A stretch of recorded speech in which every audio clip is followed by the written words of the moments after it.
And our real unemployment is anywhere from 18 to 20%. Don't believe the 5.6. Don't believe it. That's right. A lot of people up there can't get jobs. They can't get jobs because there are no jobs. Because China has our jobs and Mexico has our jobs. They all have our jobs. But the real number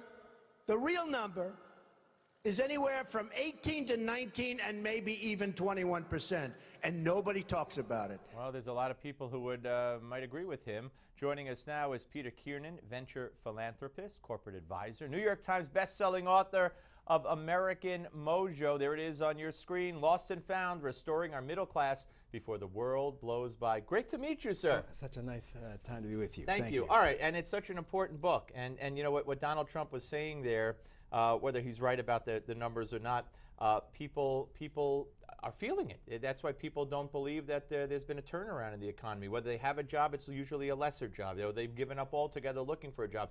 And these are middle-class folks. And you address middle class in your book, obviously.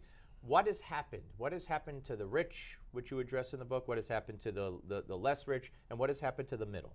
The most important thing to me is that the middle is getting squeezed. There's an orgy of evidence that shows there's a concentration of wealth on the top. And in the middle, people have been looking at general inflation, which has been low, but they've missed an important subpart of that, which is what I call relevant inflation. The costs of middle-class life, housing, education, medicine, cars, all of that has had very spiky inflation.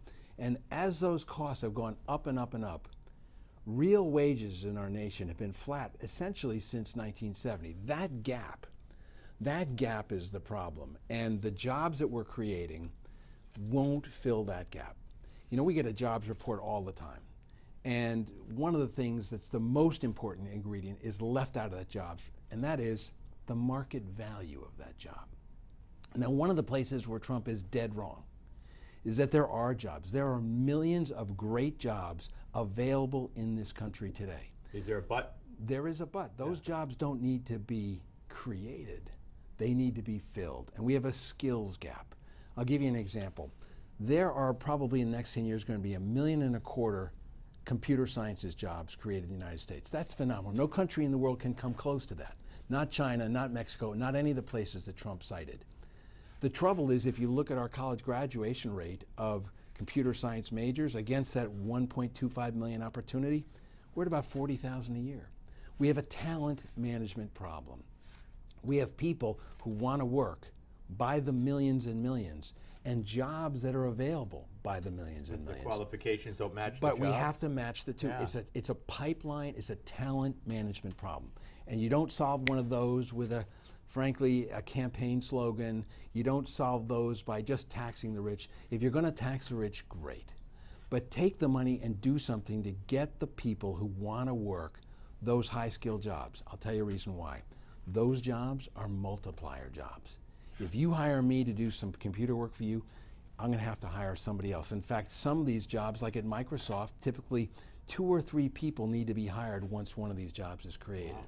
So there's a jobs opportunity right here. Any president, there are 20 people running, as you know, and every one of them claims to want to be the captain and the steward of the middle class.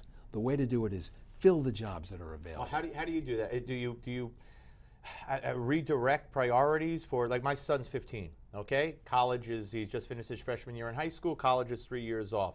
Yeah, I mean, do you have to alert a kid like that, or kids his age, that here are the jobs so they know in advance, or do you just leave it to them to decide what they're interested in? How would you readdress this? Well, I'll tell you something. I think letting it just happen is guaranteed not to work. That's not talent management.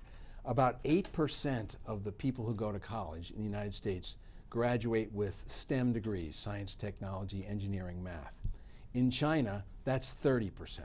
That's orchestrated, that's decided. So at a young person who has talent and promise, we say, you know what, here's an opportunity for a fantastic career.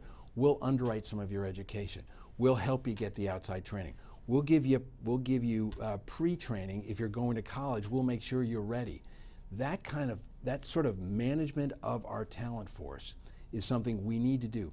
One of the things that's tough, is that most of the people who are saying they want to create jobs who are politicians have never created a job Right. in their lives. They don't know how to do it. A lot of them haven't held a job outside of politics. Of course, and I don't blame them. Look, I haven't been in politics either, but one of the things I do know, when you create a job, it's not with a broad brush. Right. Someone says to your 15-year-old son, you know what, you're a talent. I'm going to hire you. I'm going to train you. I'm going to train you in a craft. It might be an apprenticeship and a skill, but I'm going to guide you. We don't do that anymore. Yeah. And if you look at the guidance counselors in public high schools, there's one for 700, Right. 800, Yeah, 1,200 absolutely. kids. I just saw my son's the other day. She has like well over 100 and some odd kids. Can't It's be all done. there in the book, Mojo, ladies and gentlemen, and American Mojo, Lost and Found, and it's very interesting. And thank you. Pleasure Thank you. meeting you. Thanks It's for coming found. on. We have the stuff to do this. We can Okay. make it happen. Good. We're coming back. More of the show. Don't go away.